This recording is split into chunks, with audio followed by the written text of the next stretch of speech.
Muslims have been calling for greater protection after recent far-right terror attacks in Germany.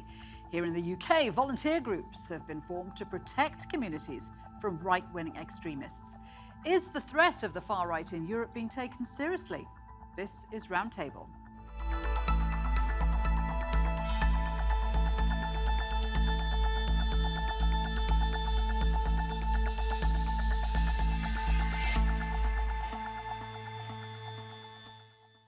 Hello there, I'm Shuli Ghosh. Far-right terrorism is the biggest threat to our democracy right now. That was the assessment of Germany's Justice Minister after a gunman shot and killed 9 people at 2 shisha bars last month. There's been a rash of extreme right-wing violence across Europe, but are governments doing enough to tackle it?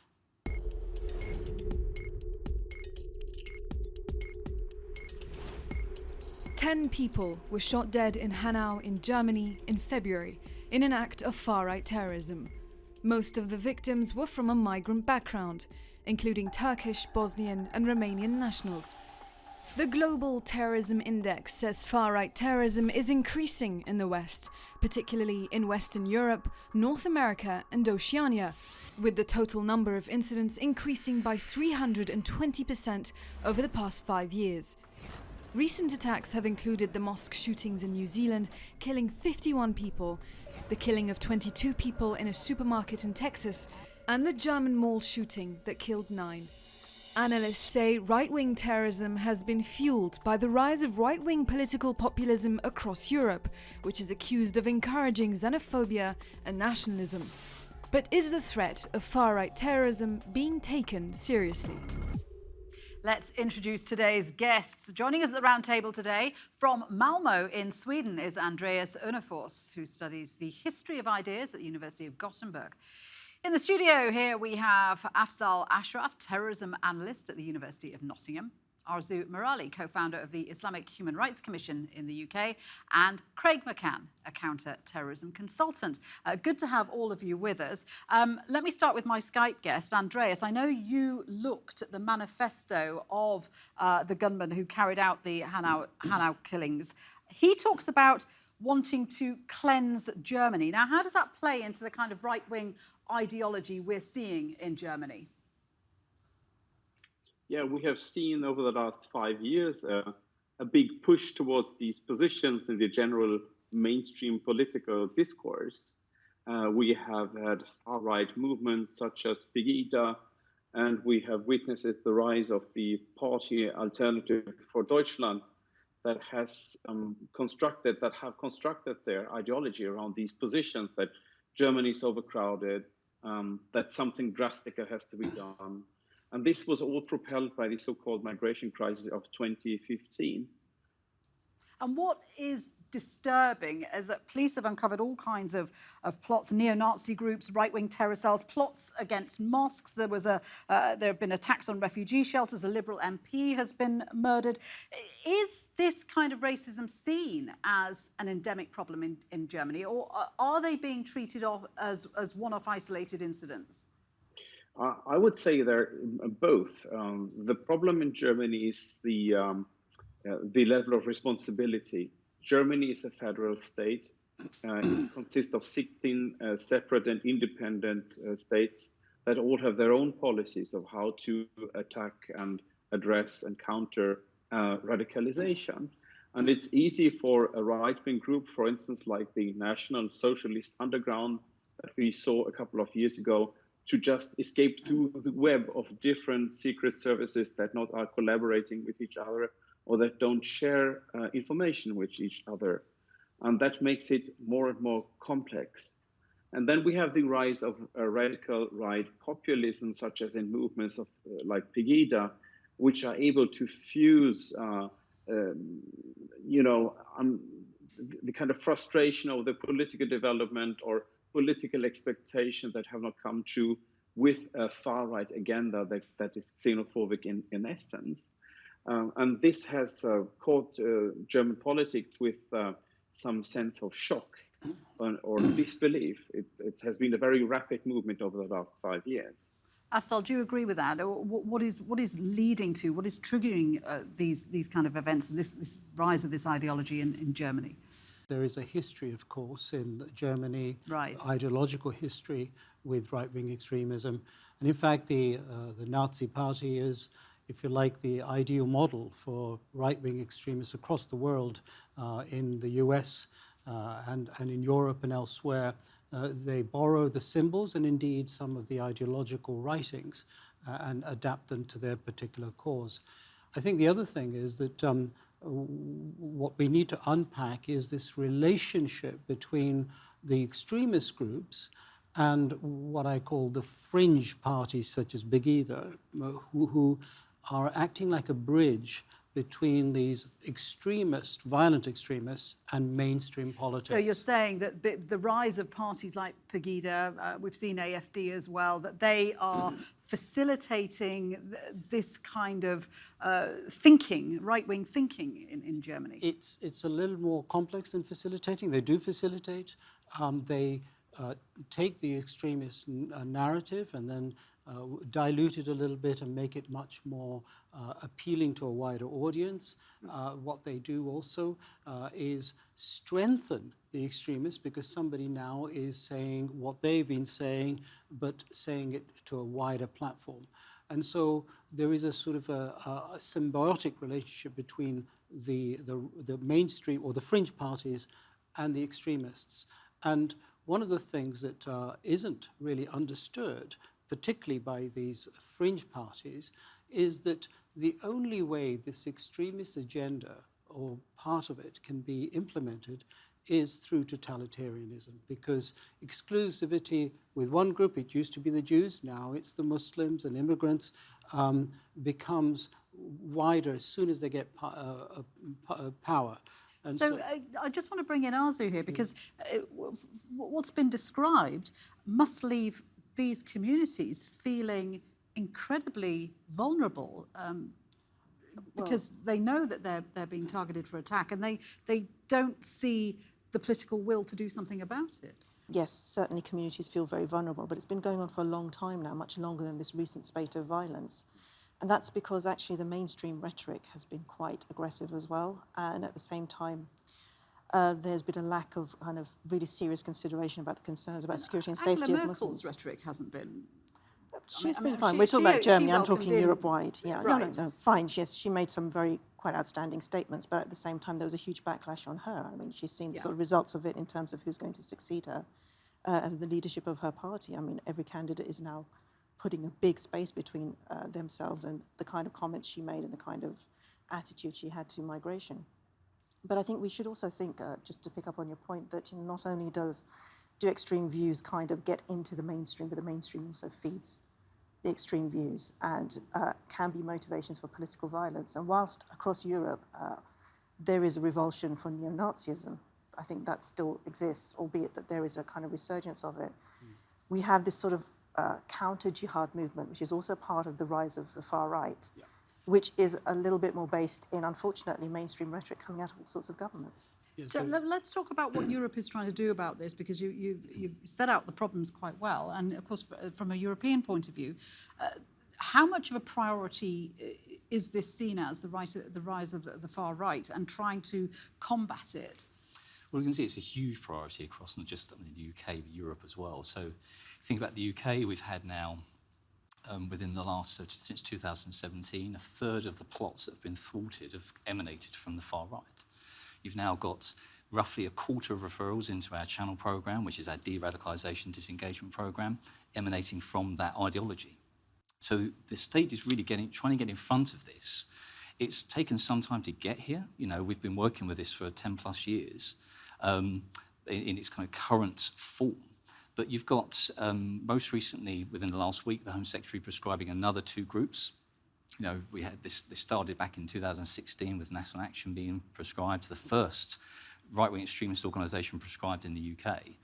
We are starting to see a bit more of an impetus to deal with this form of extremism, because there is a recognition that we have been slow off the mark in many ways. You know, they started to kind of see it rear its head. Why has that been? Why has there been a lack of recognition of the problem until now? I think it's a lack of understanding as to what it looks like. You know, we're talking about ideology.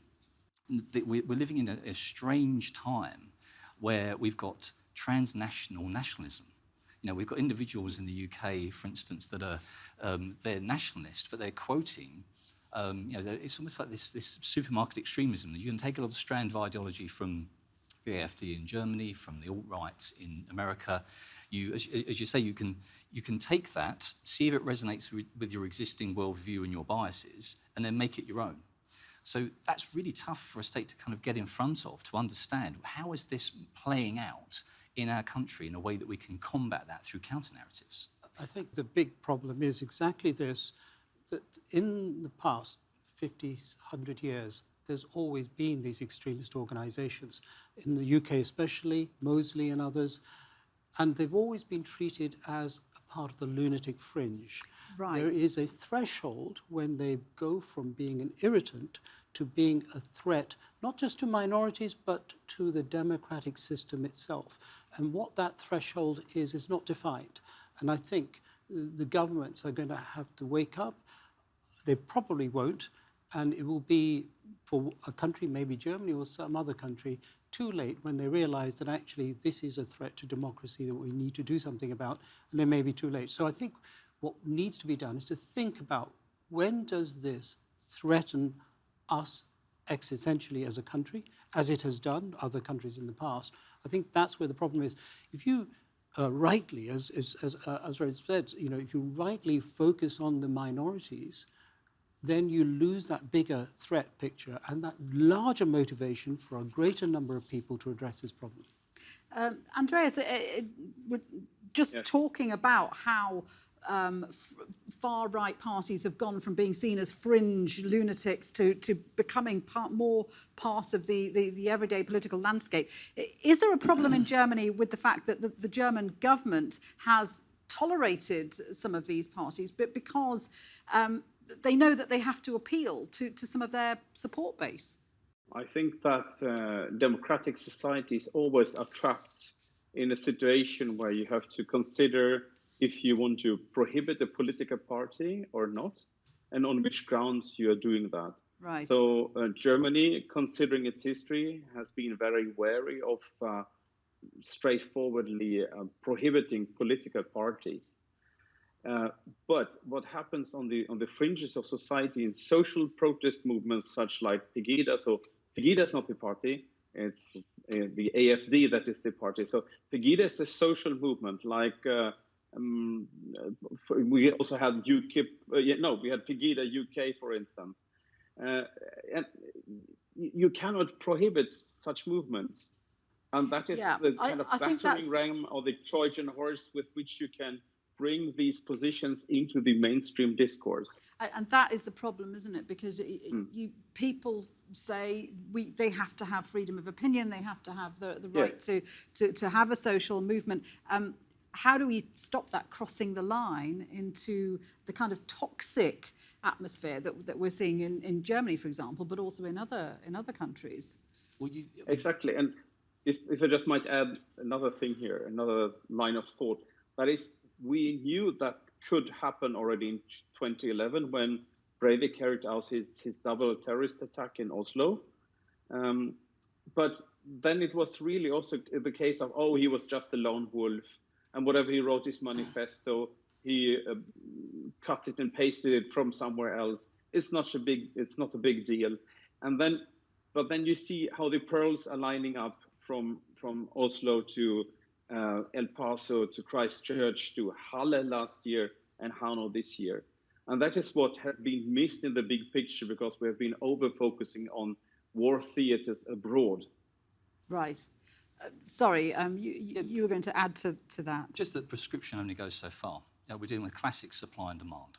So you can deal with the supply, but actually, what about the demand out there? There are people seeking to engage with this material. So unless you can prescribe the material and shut it down from the internet as much as you like, and there's been a huge amount of work to do that. But actually, this audience of people out there are seeking this content. So you've got to replace it with something else. And you've got a lot of the problem here is trying to see what the topics are that underpin those far-right narratives.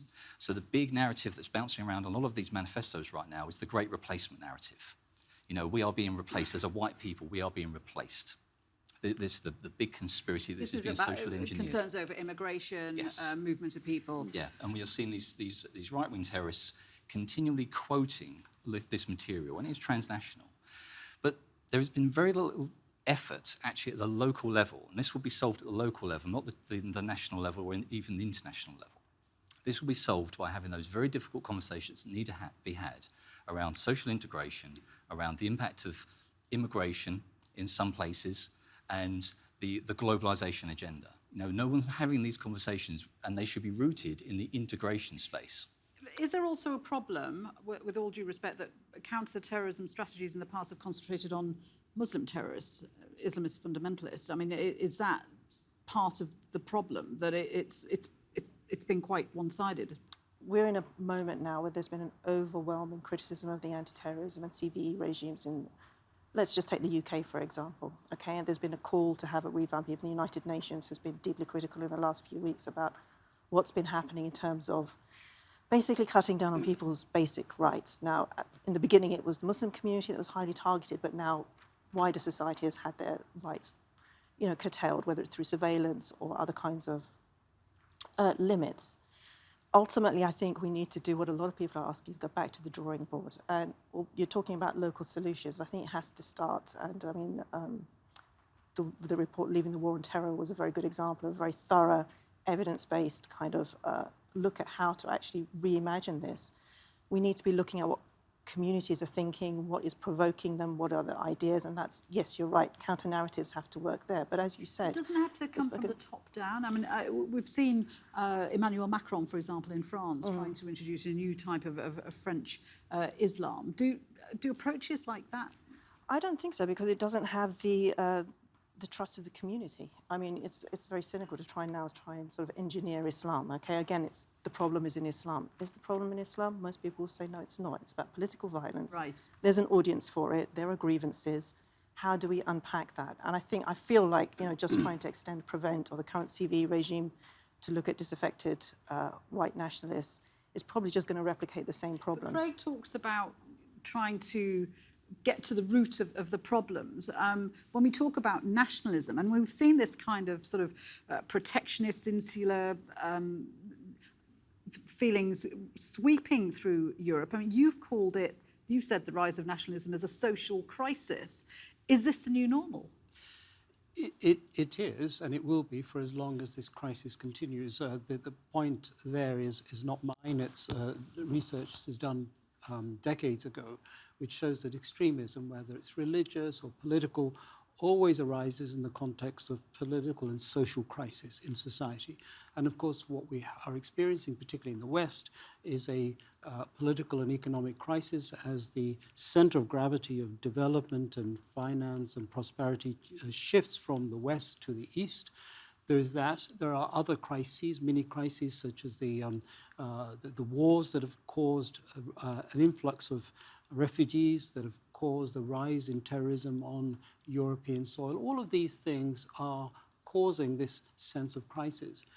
But going back to the point being made earlier that progress has to come from local integration and local discussion, I think that's true, but local stuff can be blocked and set back if the leadership goes about harnessing and in some cases glorifying a right-wing agenda, as is happening in major world leaders in the West who have shared videos and other things, almost indirectly justifying right-wing extremism. So this is why I say that a lot of very good work is done at the local level, but the political leadership of the West has to decide what Western liberal democracy stands for, understand it, and then think about engaging with those narratives that are challenging it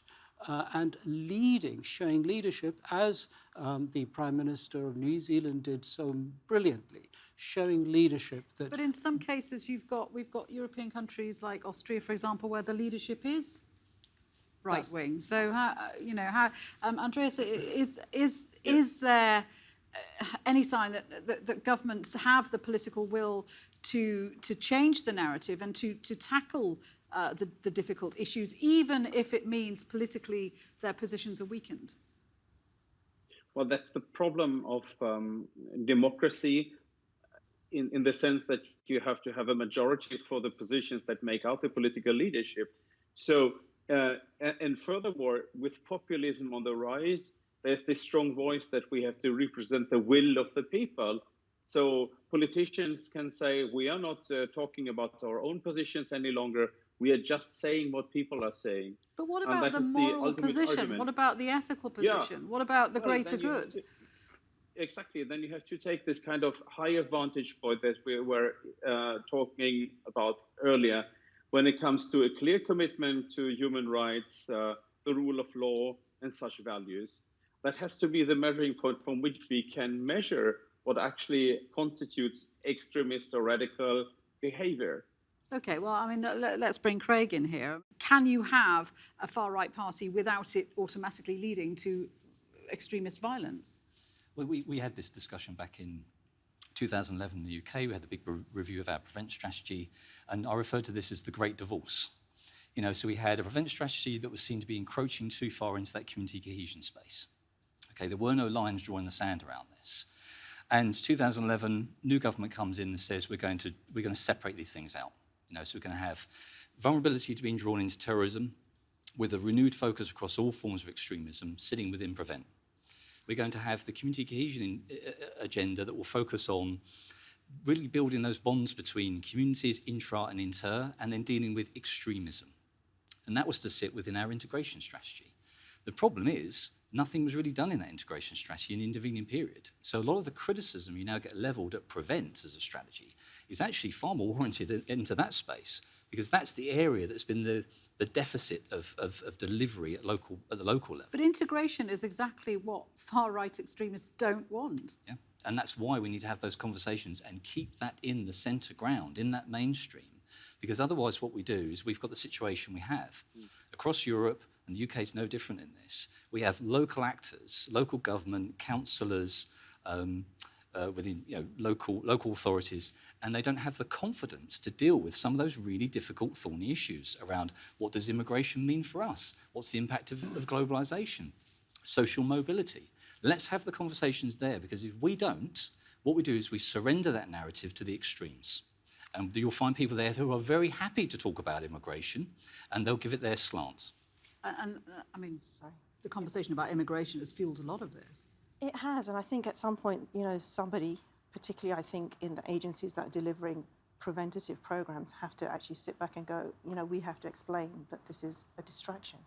It's not a case of, yes, there's a negativity around immigration, but. I think we have to have stop pathologizing minoritized communities. I mean, I know you also work a lot in supporting these kind of issues. What is it that your group want to see, or that you want to see? I think we have to take a huge step back. I think we have to understand, and I think you raised it already, that we're in a moment of social crisis, and that's not just because of immigration or terrorism or this or that or the other. It's wider than that. It's economic, social, and all of these things. And that actually a lot of these issues have been dog whistle issues that have unfortunately been institutionalized. They affect service delivery, whether it's prevent or something else like that. You're talking about this dearth of the community cohesion space, but unfortunately we've had endless reports. Louise Carey's report, pathologizing minority communities as being somehow endlessly the problem within that space, right? Yes, exactly. I mean, even the coronavirus outbreak has led to a rise in race hate crimes, because people are blaming Southeast Asian communities. Why is our society so fragile that every single thing is taken as an excuse to cause some violence? I think you touched upon it, sorry, when you said, what about the ethical point, what about the moral leadership? And I think ultimately there has to be direction at the top. And when we don't have it, this is why the rest of us are in a crisis mode. So are we going to see more attacks like we saw in Germany, do you think? I think we have to accept that we will, and it won't be just Germany, but it'll be elsewhere. But I think it goes back to this very central point, whether the problem is local or it's national or international. So what we have in democracy are principles that parties want to implement but they need power to implement those. In order to get the power, they need the popular vote. So the principles are diluted, so they appeal to a wider audience, and they get power, and they then repeat the cycle. And what happens now, what is happening now, is not so much principles being put forward, but responses to base demands, hatred, and so on. And so this goes back fundamentally to the nature of democracy itself. And we might end up where the Greek philosophers 2,000 years ago rejected democracy because they said the mob would be influenced by leaders, and the leaders will be influenced by the mob. Let's and hope it we're doesn't in get danger to of that point, and let's hope that we do see some real political will in trying to tackle this. I know we could talk about this for a lot longer, but we are out of time. Thank you very much indeed for joining me here at the Roundtable, and thank you for watching. Remember, you can see more discussion and debate on our YouTube channel. Search for TRT World Roundtable. But for now, from me and all the team here, bye-bye.